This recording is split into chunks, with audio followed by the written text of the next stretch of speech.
기본을 든든히 세우는 교회 두 번째 시간으로 말씀을 나누기를 원합니다. 왜 두 번째인지 여러분들은 잘 아시죠?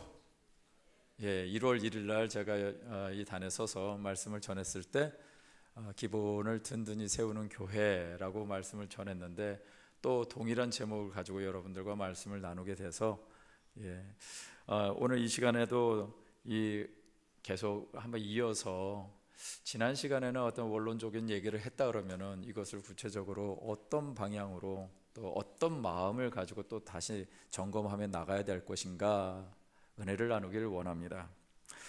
자, 첫 번째 대제에서 제목을 순종을 각오한 말씀이라고 정했습니다. 한번 따라 하시겠습니다. 순종을 각오한 말씀 묵상.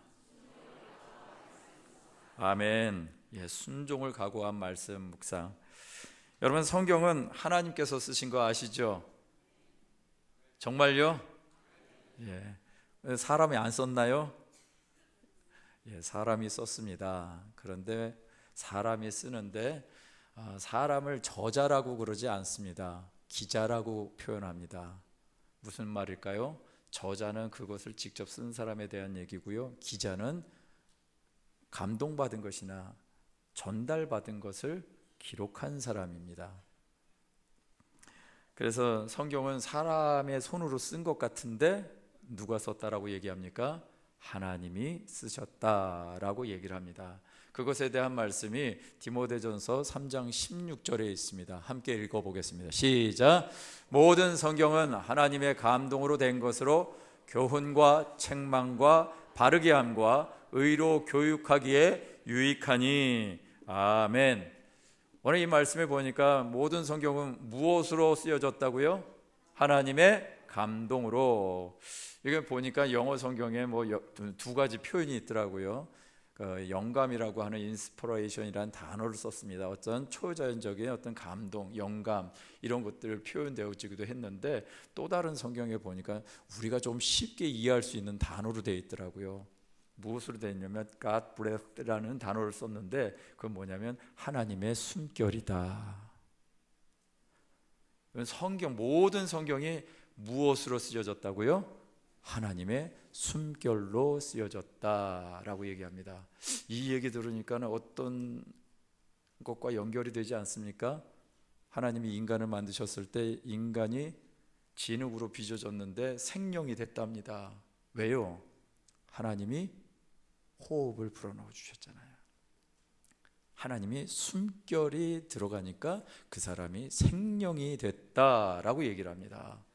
보니까 성경 말씀도 그냥 글자와 문자와 종이로 끝나는 것이 아니라 하나님의 호흡이 들어간 것이 성경 말씀이다. 아멘이십니까? 그렇다면 성경 말씀을 읽어야 돼요? 안 읽어야 돼요? 읽어야 되죠. 성경 말씀을 읽는다라는 것은 결국은 우리가 생명이 되어지는 것, 생명이 되어지는 것을 다시 한번 확인하는 것이 되겠죠. 근데 성경 말씀은 또 사람들을 통해서, 그 기자들을 통해서 지어지게 되는데, 이런 기자들의 어떤 시대와 상황에만 한정돼서 하나님께서 말씀하시는가? 아니라는 것이죠. 그 성경을 기록한 기자들에게만 이런 감동이 일어날까요? 아니요. 성경 말씀을 읽는 사람에게도 그 감동이 그대로 전달되어지는 줄 믿습니다. 여러분, 저와 여러분들에게 주신 성경 말씀은 하나님의 감동으로 됐다면, 하나님의 호흡으로 됐다면, 우리가 읽을 때마다 하나님의 마음을, 하나님의 감동을 느끼게 되어진 줄 믿습니다. 특별히 하나님께서 성경 시편 1편의 1절에서 3절까지의 말씀을 통해 우리에게 말씀하시는 것이 있습니다. 다 함께 읽겠습니다. 복 있는 사람은 악인의 길을 따르지 아니하며 죄인의 길에 서지 아니하며 오만한 자의 자리에 앉지 아니하고 오직 야훼의 율법을 즐거워하여 그의 율법을 주야로 묵상하는도다. 그는 시냇가에 심은 나무가 철을 따라 열매를 맺으며 그 잎사귀가 마르지 아니함 같으니 그가 하는 모든 일이 다 형통하리로다. 아멘. 시편 기자는 하나님의 말씀을 묵상하라고 얘기하고 있습니다. 그의 율법을 주야로 묵상한다. 옛날 성경에 보니까 그의 율법을 주야로 묵상하는 자로다라고 표현되어 있었습니다. 여러분, 그렇게 묵상하는 자에게 주시는 것이 무엇일까요? 복 있는 사람이다 라고 얘기하고 있습니다.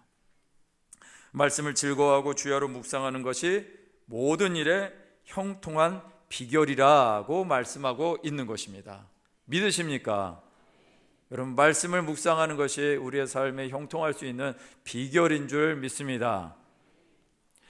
철을 따라 열매를 맺는다 해서 철이란 인간의 모든 시절과 상황을 의미합니다. 자연에는 봄, 여름, 가을, 겨울이 있습니다. 그 철에 따라 식물이 또 씨와 꽃과 열매를 맺게 되듯이 말씀을 묵상하는 자에게는 인간의 때와 상황에 맞춰서 이와 같은 복이 있게 된다는 것입니다. 잎사귀가 마르지 않는다는 것은 4절 말씀에 이런 말씀이 있습니다. 악인들은 그렇지 아니하며 오직 바람에 나는 겨와 같도다. 이 말씀과 정반대의 말씀이죠. 바람에 날리는 겨와 같지 않은 것이 복 있는 사람이다, 잎사귀가 마르지 않는 사람이다 라고 얘기하는 것입니다. 말씀에 온전히 뿌리를 내린 사람에게는 열매 없이 말라서 바람에 날릴 일이 있다 없다, 없다라는 것입니다.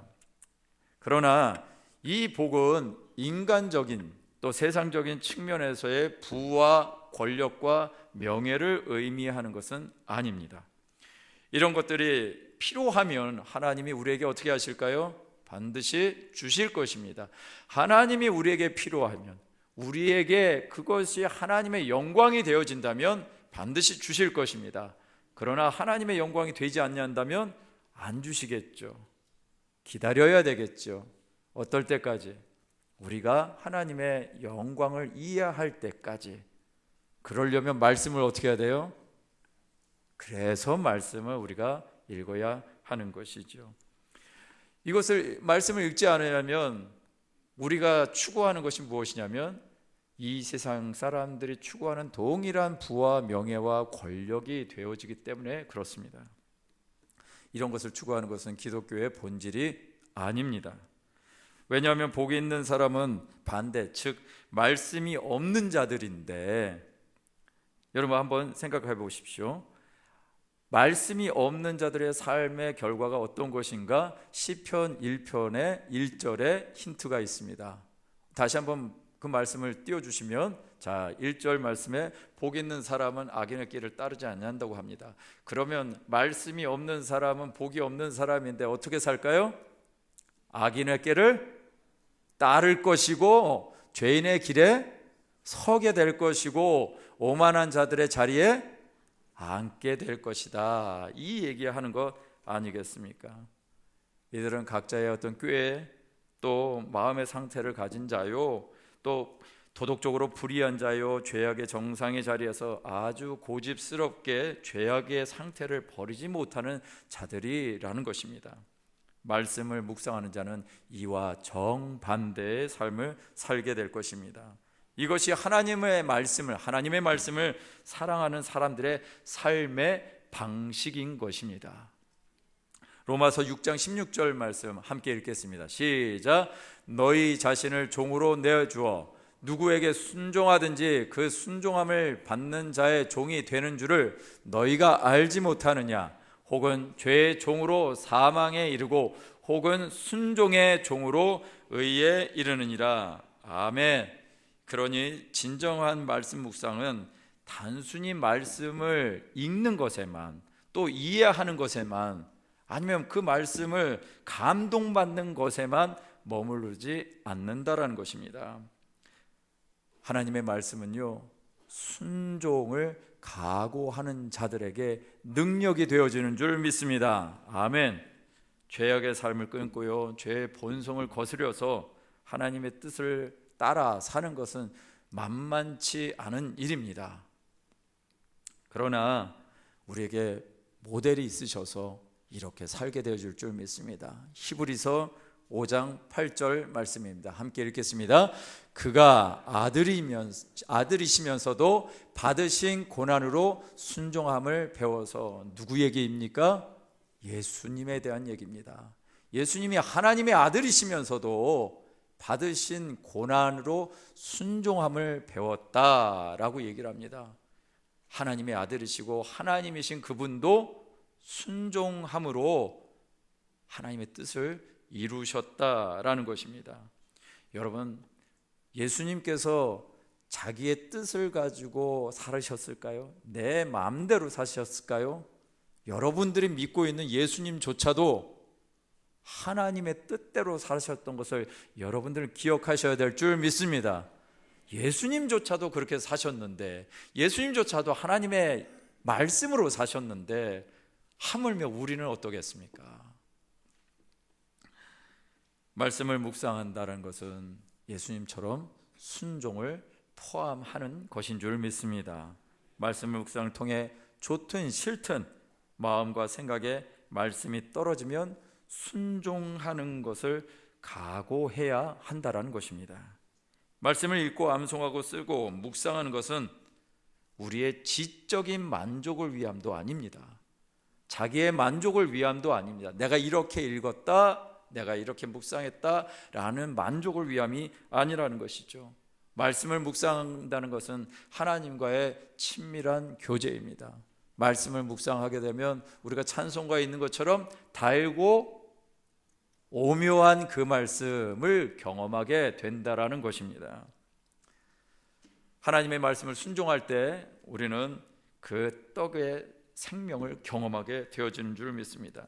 순종할 때 나타나는 하나님의 생명의 참된 맛이 진짜 달고 오묘하게 되는 것을 경험하게 될 것이라는 것입니다. 여러분, 하나님의 말씀을 묵상하십시오. 하나님의 말씀을 가까이 하십시오. 그러면 하나님께서 여러분들의 삶 가운데 어떤 일을 행하시는지 놀라운 일들을 경험하게 되실 줄 믿습니다. 우리 한번 좌우로 인사하실 때 말씀을 묵상하기를 각오하십시다. 네, 여러분 말씀 묵상하시기를 각오하시고 또 말씀을 따라서 순종하기를 각오하시는 저와 여러분 되시길 주님의 이름으로 축원드립니다. 그래서 새벽 기도회가 있습니다. 네, 여러분 새벽 기도회가 좀 변형이 됐습니다. 우선 새벽 기도회를 기존에 그냥 성경을 읽어가는 것으로 했었는데 이제는 그렇게 하지 마시고 우리 말씀 묵상을 해야 되는데, 여러분 생명의 삶 있으시잖아요. 갖고 계시잖아요.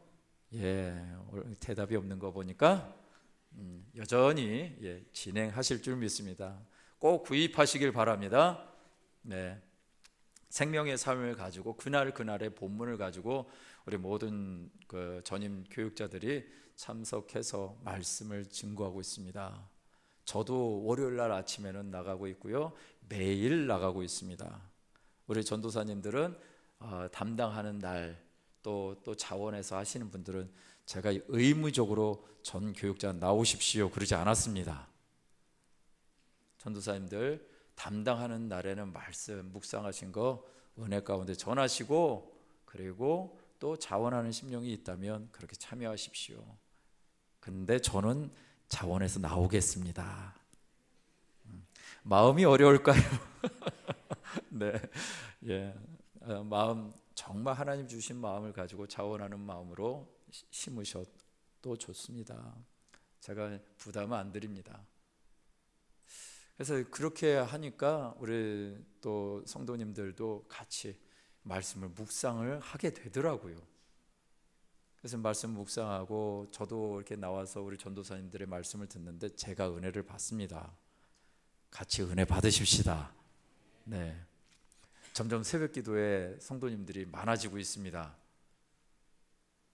여러분 기도의 자리에 또 말씀 묵상하고 말씀을 그날 또 생각하고 묵상하고 적용하는 그런 삶의 시간으로 여러분들을 초대하겠습니다.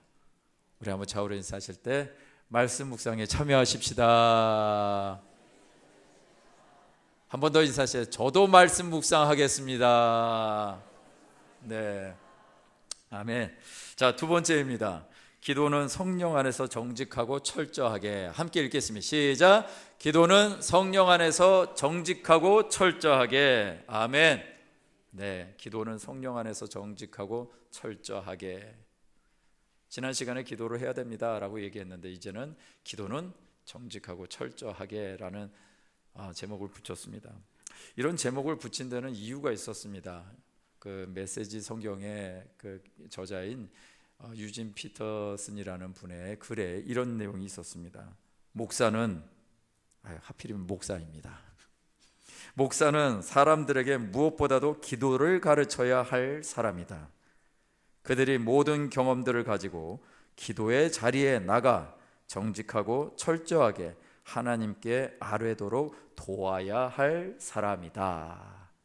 예, 저에게 하시는 말씀인 것 같아서 제가 해야 될 역할이 무엇이다고요? 우리 모든 분들이 기도를 정직하고 철저하게 해야 할 것을 가르쳐 줄 사람이다. 도와주어야 할 사람이다 라는 것입니다. 이거를 읽고 나는 과연 그렇게 정직하게 얼마나 기도했을까? 또 나는 우리 성도님들에게 그런 기도를 가르쳤나? 정직하고 철저하게 그거는 조금 가르쳤던 것 같습니다. 근데 정직하게 기도를 하는데 이런 부분에 대해서는 잘 강조하지는 않았던 것 같습니다. 우리 한번 생각을 해보자고요.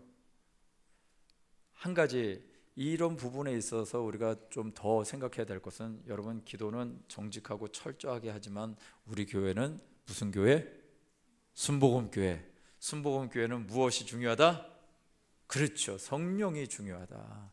그렇다면 우리는 정직하고 철저하게 기도하는데 어디 안에서 기도해야 될까요? 성령 안에서 기도해야 될 줄 믿습니다.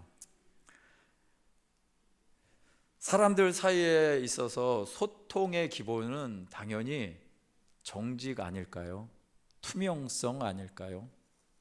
내 앞에 있는 사람이 나하고 대화하는데 정직하지 않다라는 느낌이 들면 어떤 생각이 드십니까? 여러분, 대화가 하고 싶어질까요? 그렇지는 않을 것 같습니다.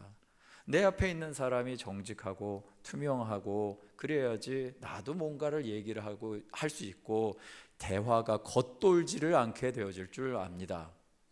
그런데 하물며 하나님 앞에, 그렇죠, 하나님 앞에 우리는 그렇게 정직하게 나아갑니까? 아닐 때가 너무나 많은 거죠. 여러분, 잠언 15장 8절 말씀 우리 한번 읽겠습니다. 시작. 악인의 제사는 야훼께서 미워하셔도 정직한 자의 기도는 그가 기뻐하시느니라. 한 번 더 읽겠습니다. 악인의 제사는 야훼께서 미워하셔도 정직한 자의 기도는 그가 기뻐하시느니라. 아멘. 아멘. 하나님께서 정직한 자의 기도를 기뻐하신답니다. 왜냐하면 시편 기자가 또 언급한 부분이 있습니다. 시편 139편 1절에서 5절 말씀 함께 읽겠습니다.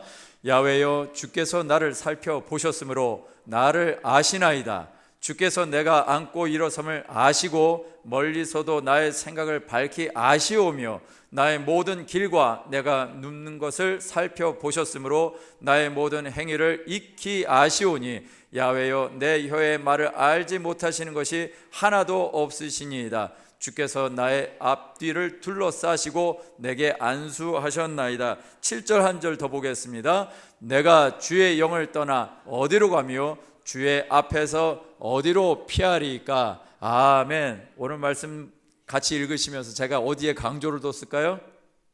네, 대단하십니다. 하나님이 우리의 상황을 아신답니다. 우리의 눕고 일어서고 모든 행위를 다 아신답니다. 그렇게 우리의 삶을 모든 것을 아시는 분, 우리를 지으신 분이 우리에 대해서 모르시는 것이 무엇이 있겠습니까? 아무리 우리를 포장하고 우리를 숨기고 우리가 도망가서 하나님 앞에 피하려고 해도 우리가 피할 수가 없다라는 것입니다. 설령 우리가 숨는다고 하더라도 나는 숨었어. 여러분, 타조가요, 맹수를 만나면 어떻게 하는 줄 아십니까? 머리를 땅에 쳐박는답니다. 무슨 얘기예요? 내 눈에 안 보이면 되는 거예요. 내 눈에 안 보이면 맹수는 없는 거예요. 여러분, 우리가 하나님 앞에서 그런 짓을 하고 있는 건 아닙니까? 하나님 앞에 숨길 게 없는데 마치 내가 하나님 앞에 나는 깨끗한 것처럼, 아니면 나는 좀 거룩한 것처럼 그렇게 보이려고 하는 것도 아니겠습니까? 제가 언젠가 한번 간증을 한 적이 있었습니다. 금요 기도 집회에 갑자기 이제 또 정재훈 목사님 대신해서 선 적이 있었는데, 그때 제가 어떤 얘기를 했냐면, 제가 사고 친 얘기를 엄청 했습니다. 사고 친 얘기를 엄청 했는데 나중에 들려오는 소리가, 왜 유 목사님은 그런 얘기만 하냐고. 왜 그랬을까요? 나의 삶이 하나님 보시기에 거룩하고 온전하면 좋겠는데, 나의 삶의 과정들이 보니까 온통 사고친 얘기밖에 없더라는 것입니다. 여전히 지금도 그런 것 같습니다. 그래서 하나님 앞에 나아갑니다. 여기에 올라설 때까지도 계속 기도합니다. 기도하지 않고는 안 되니까. 누가복음 18장에 보니까요, 정직한 기도와 철저한 기도의 좋은 예를 우리에게 알려주신 내용이 있습니다. 여러분들, 불의한 재판관에게 자기의 원한을 풀어달라고 끝까지 기도했던 한 여인 기억나시죠? 그리고 한 세리가 있었는데, 그 세리가 자기 자신을 그렇게 얘기합니다. 상황을 보니까 멀리 서서 감히 하늘을 우러러 눈을 들어보지도 못하고 가슴을 치면서 기도했다라고 얘기가 나옵니다. 여러분, 이 당시의 세리가 분명히 여러 가지 어떤 민족의 배반자와 같은 역할을 했을 것 같습니다. 그래서 여러 가지 문제가 많이 있었을 것 같습니다. 그런데 삶의 여유는 있을까요, 없을까요? 돈은 많았을 것 같습니다. 그러면 돈 많은 거 가지고 뭔가 내가 밀어붙이면은 떵떵거리고 니들이 나를 그렇게 무시한다 하더라도 나는 괜찮아 라고 할 수 있을 텐데, 그런 세리를 예수님께서 뭐라고 표현하시냐면, 하나님이여 나를 불쌍히 여기소서 내가 죄인이로소이다 라고 표현하고 있습니다. 그 세리의 마음 가운데 무엇이냐면 겸손이 있는 거죠. 겸손히 자기 자신을 드러내놓고, 나는 이런 존재입니다. 내가 지금 가지고 있는 것으로 내가 포장하고, 내가 가지고 있는 것으로 사람들과의 관계를 내가 극복해내겠다, 이게 아니고, 이런 것을 갖고 있어도 내가 죄인입니다. 내가 불쌍히 여김을 받아야만 하는 그런 존재입니다 라는 것을 고백하더라는 것입니다. 이것이 기도 아닐까요? 저와 여러분들이 한 주간 사시면서 계속해서 기도해야 될 것이 무엇이냐면, 내가 무엇인가를 할 수 있다는 당당함을 고백하고 나가는 것 필요합니다. 그것은 하나님의 말씀만 당당하게 고백하십시오. 여러분 자신에 대해서는 그렇게 얘기하시면 안 됩니다. 왜? 오늘 예수님이 비유를 드신 사건에서도 그렇게 말씀하고 있으니까요. 정말 주님이 찾으시는 사람은 어떤 사람인가 봤더니, 하나님 앞에 꺼리낌이 없는 맏아들과 같은 당당한 사람이 아니라, 하나님 보시기에 죄인일 수밖에 없는 둘째 아들과 같은 그런 연약한 사람들이더라는 것입니다. 오늘 저와 여러분들이 기도할 때 바로 그것을 놓고 기도해야 되는 것입니다. 기도할 때 그저 하나님, 나는 이런 사람입니다, 또 내가 간구해야 될 것, 내 필요를 위해서 구할 것이 아니라, 하나님, 저가 이런 사람입니다. 하나님 앞에 정직하게 고백하고 그 정직한 것을 철저하게 지켜나가는 것, 이것이 우리가 기도해야 될 자세이고 모양인 줄 믿습니다. 여러분, 주님께서 말씀하셨습니다. 특별히 이렇게 철저하고 정직하게 기도할 수 있는 능력이 어디에 있을까요? 내게 있을까요? 그것조차도 아니라는 것입니다. 제가 이 제목을 정할 때 앞에 무엇이 우리에겐 독특하게 있다고요? 성령 안에서라고 말씀을 드렸습니다. 여러분, 우리는 철저하게 성령을 의지해야 됩니다. 성령님께 도우심을 구해야만 하는 줄 믿습니다. 그렇게 기도할 때만이 하나님의 조명, 성령의 조명을 받게 되어지는 것인 줄 믿습니다. 성령의 조명을 받아야지 내가 보입니다. 성령의 조명을 받지 않으면 내가 보이지 않습니다. 성령의 조명을 받은 자만 하나님 앞에 긍휼을 구하게 되어 있다라는 것입니다. 고린도전서 2장 10절 말씀 한번 보도록 하겠습니다. 고린도전서 2장 10절 말씀 시작. 오직 하나님의 성령이 이것을 우리에게 보이셨으니 성령은 모든 것 곧 하나님의 깊은 것까지도 통달하시느니라. 에베소서 6장 18절 말씀입니다.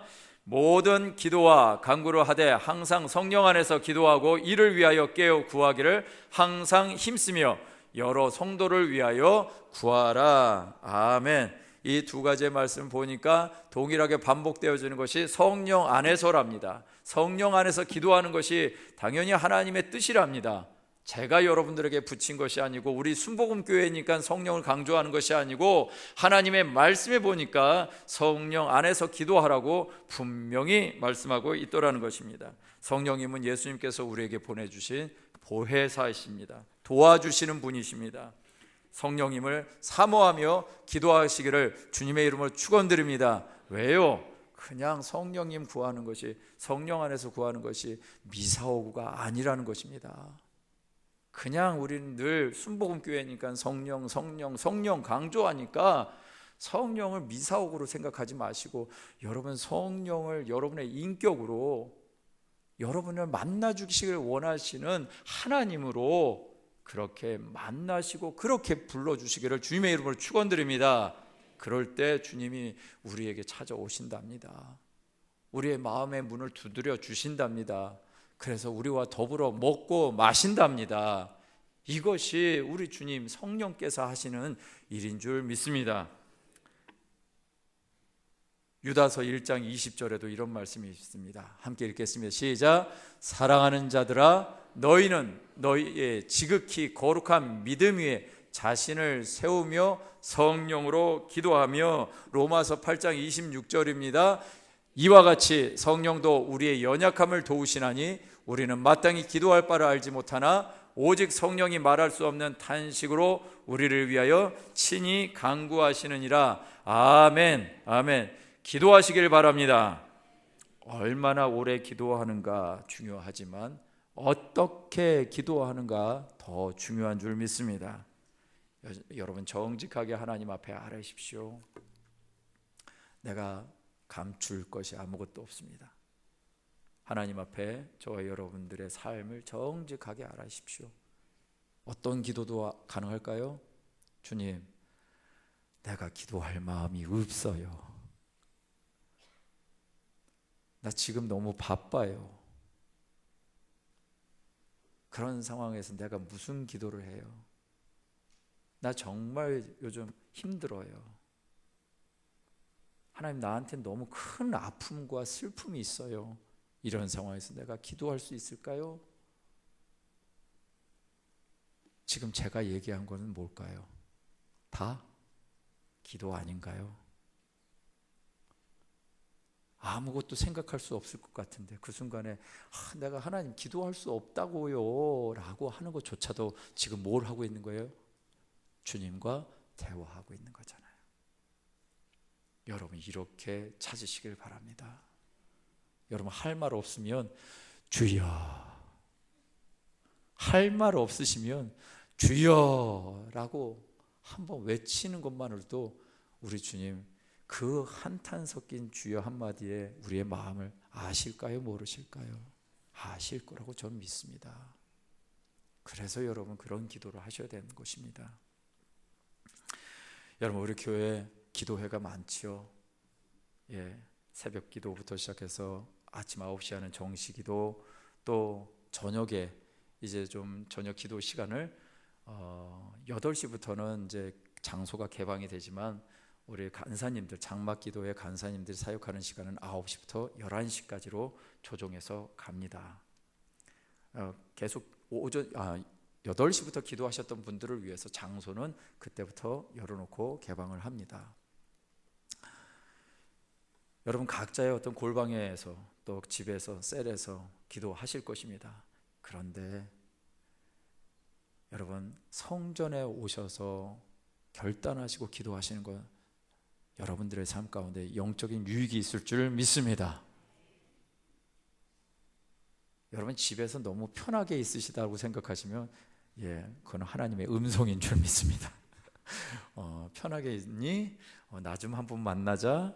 그러시는 하나님의 음성으로 들으시고 성전에 오셔서 기도하시길 바랍니다. 왜요? 우리 살렘 성전에 여러분 혹시 써져 있는 문구를 보셨습니까? 전면에? 할렐루야. 너무 관심이 많으셔서 우리 살렘 성전 앞에 써져 있는 문구가 뭐라면 내가 거기서 너희와 만나고, 이게 그냥 성전이니까 그렇게 써져 있는 게 아니라 출애굽기에 있는 말씀입니다.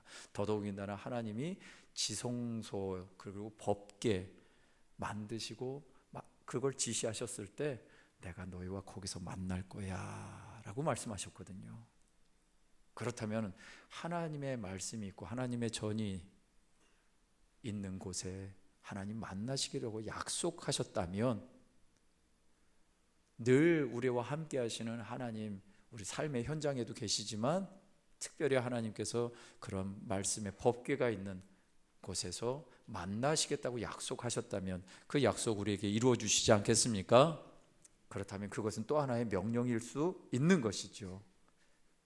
그러면 이 명령에 순종하는 자에게 하나님께서 만나 주시는 놀라운 역사가 있게 되어질 줄 믿습니다. 우리 한번 함께 나누실 때 성령으로 기도하십시다. 정직하게 철저하게 기도하십시다. 그리고 살렘 성전에서 만나십시다. 네, 살렘 성전에서 여러분들이 기도하는 모습을 하나님 앞에 보여드리시기를 주님의 이름으로 축원드립니다. 아멘. 세 번째입니다. 사랑으로의 연합. 다 함께 따라 하시겠습니다. 사랑으로의 연합. 네. 여러분 갈라디아서 5장 22절에서 23절 말씀 기억나시겠습니까? 벌써 나와버렸네요. 네.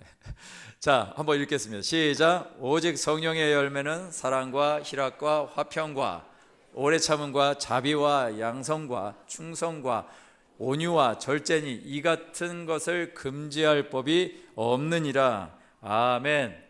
오늘 보니까 사랑이 성령의 열매의 첫 번째로 언급되고 있습니다.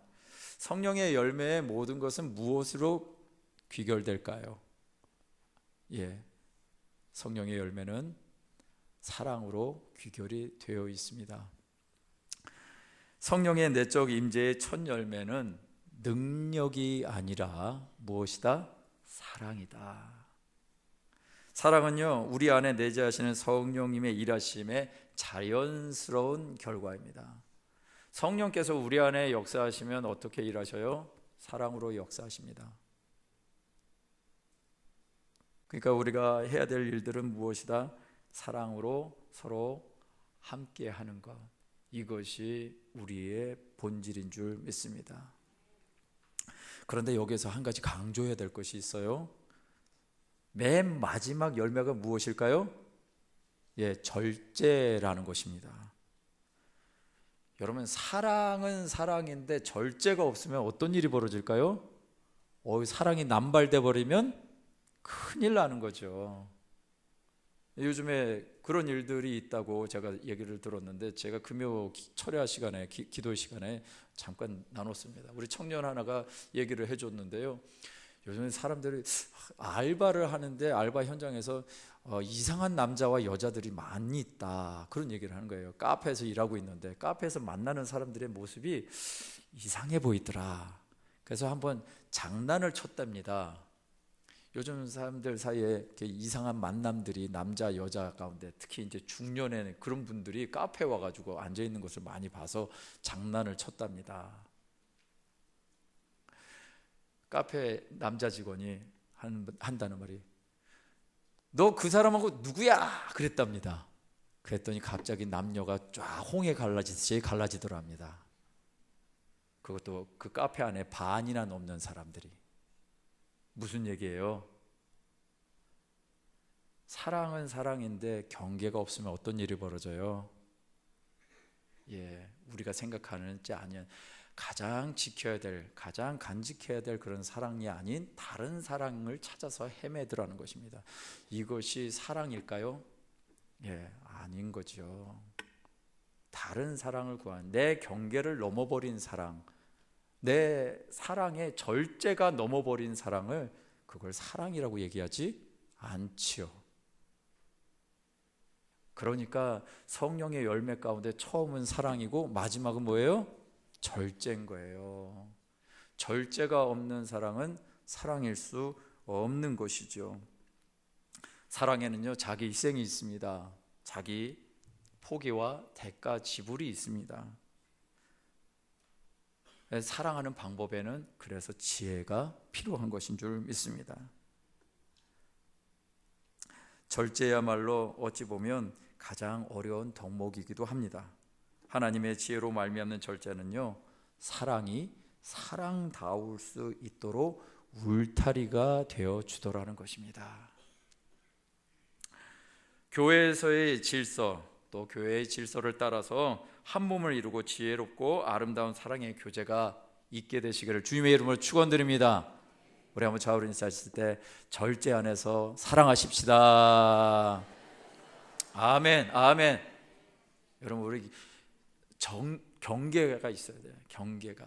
사랑을 하더라도 경계가 있는 사랑, 내가 선을 넘지 않는 사랑, 이것이 있을 때 우리의 사랑이 온전해지고 서로 성도 안에 아름다운 교제와 사랑이 이루어지고 연합이 이루어지는 줄 믿습니다.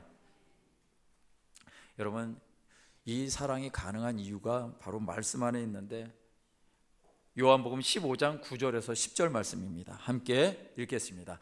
아버지께서 나를 사랑하신 것 같이 나도 너희를 사랑하였으니 나의 사랑 안에 거하라. 내가 아버지의 계명을 지켜 그의 사랑 안에 거하는 것 같이 너희도 내 계명을 지키면 내 사랑 안에 거하리라. 아멘. 교회의 연합은요, 예수님이 자기 생명을 대신해 교회를 사랑하신 그 사랑으로 서로 사랑할 때만 가능하더라는 것입니다. 그러므로 우리는 먼저 예수님과 연합을 해야 됩니다. 그 연합 안에서 생명을 걸고 사랑으로 연합할 수 있기 때문입니다. 우리가 서로 사랑할 수 있는 근거는요, 누가 우리를 먼저 사랑하셨어요? 예수님이 먼저 우리를 사랑하셨기 때문에 그 사랑으로 그래서 연합이 가능한 것인 줄 믿습니다. 먼저 우리를 사랑하신 하나님의 은혜를 받은 우리도 먼저 이웃을 사랑할 수 있는, 실천할 수 있는 존재가 되어지는 줄 믿습니다. 오늘 본문에도 보니까 무엇이 가장 큰 계명입니까? 어떻게 사는 것이 하나님의 백성답게 사는 것입니까? 사실은 이 질문을 한 바리새인은 무엇을 확인하고 싶었을까요?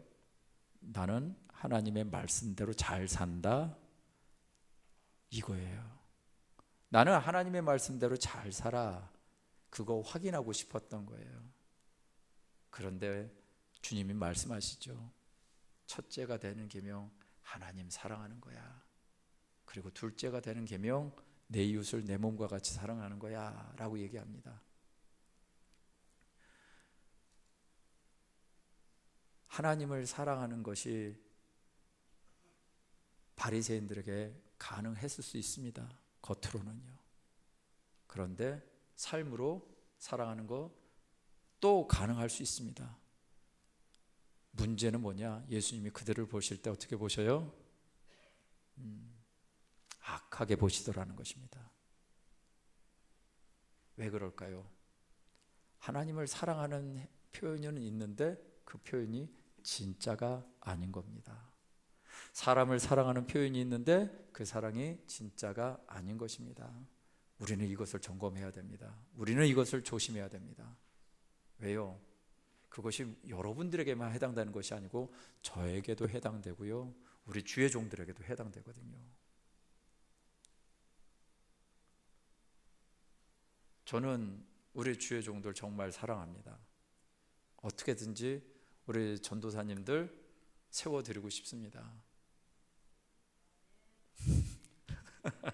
네. 아멘 하시는 사람은 한 사람밖에 없어. 네. 예. 왜요? 너무너무 귀하거든요. 제가 우리 전도사님들 귀하게 여기지 않으면요, 모든 사람들이 귀하게 여기지 않아요. 또 우리 주의 종들이 저를 목사 같다라고 생각하지 않으면 나오는 것은 다 껍데기예요. 그냥 제가 목사니까 섬겨주는 것이지 마음으로 하는 거 아니거든요. 근데 마음 안에 진짜 본질이 있으면, 그래서 사랑이 있으면 여러분 그 안에 있는 것은, 그 속에 있는 것은 다 진짜가 되어주는 줄 믿습니다. 여러분들, 저는 부족합니다. 저는 우리 정재호 목사님만큼 능력이 없습니다. 그리고 언변도 그렇게 유려하지 않습니다. 근데 제가 있는 건 한 가지 있습니다. 진심입니다.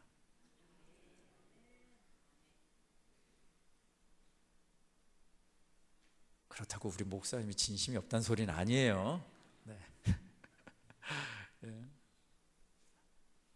제 안에, 제 속에 우리 하나님 계신다는 믿음이 정말 있고, 그 믿음 때문에 여태까지 제게 맡겨주신 영혼들을 향해서 갔습니다. 그 진심을 가져갔을 때 오해도 받았습니다. 그 진심을 가지고 아이들을 섬겼을 때 무시도 당해봤습니다. 아니, 이것들이 목사님한테 이럴 수가 있는 거야. 그런 생각도 한 적도 있었습니다. 그런데 오래 기다려줬습니다.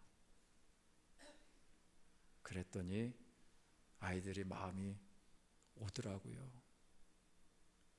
여러분, 여러분들 주변에도 그래야 될 사람들이 있지 않을까요? 여러분 주변에도 그렇게 오래 기다려주고 또 사랑해줄 사람들이 있지 않을까요? 그렇다면 여러분들을 통해서도 하나님의 일들이 일어나고, 그렇다면 여러분들을 통해서도 아름다운 교제와 연합이 일어나게 될 줄 믿습니다. 주님이 우리 안에 계십니다. 주님이 우리 안에 계시면 이런 역사들은 자연적으로 일어나야 되는 것이 당연지사인 줄 믿습니다. 오늘 바리새인들과 같이 그렇게 예수님 앞에 물어보는 것이 아니라, 또 예수님의 그 안목 속에서 정확하게 방향을 제시했는데도 이해하지 못하는 그런 인생이 아니라, 예수님 말씀하신 의도가 무엇인지를 알고 사랑하고 연합하는 우리들의 삶이 되시기를 주님의 이름으로 축원드립니다. 말씀을 마무리 짓겠습니다. 여러분, 말씀 묵상은 무엇을 각오해야 된다고요? 순종하기를 각오를 하셔야 됩니다. 말씀 묵상은 내 만족이 아닙니다. 하나님의 마음과 명령입니다. 그렇기 때문에 말씀 묵상은 순종을 각오하고 해야 되는 것이고, 기도는 어떻게 해야 된다고요? 성령 안에서 정직하고 철저하게 기도해야 하는 줄 믿습니다. 그렇게 할 수 있는 자들은 어떤 사람이냐? 예수님과 사랑으로 연합된 자입니다. 오늘도 저와 여러분들이 구해야 될 것이 무엇일까요? 주님, 주님의 사랑으로 우리의 삶을 온전하게 채워주시고, 그래서 하나님 앞에 나아갈 수 있는 은혜가 있기를 원합니다. 여러분 안에 누가 들어오셔야 돼요? 예수님이 오셔야 됩니다. 하나님이 오셔야 됩니다. 성령님이 여러분의 마음 가운데 쳐들어오셔야 됩니다. 무섭지요? 네, 쳐들어오셔야 됩니다. 여러분들의 마음의 문이 열려져서 주님 쳐들어오실 때 내 안에 주님 함께 해주십시오. 이 고백이 있어야 될 줄 믿습니다.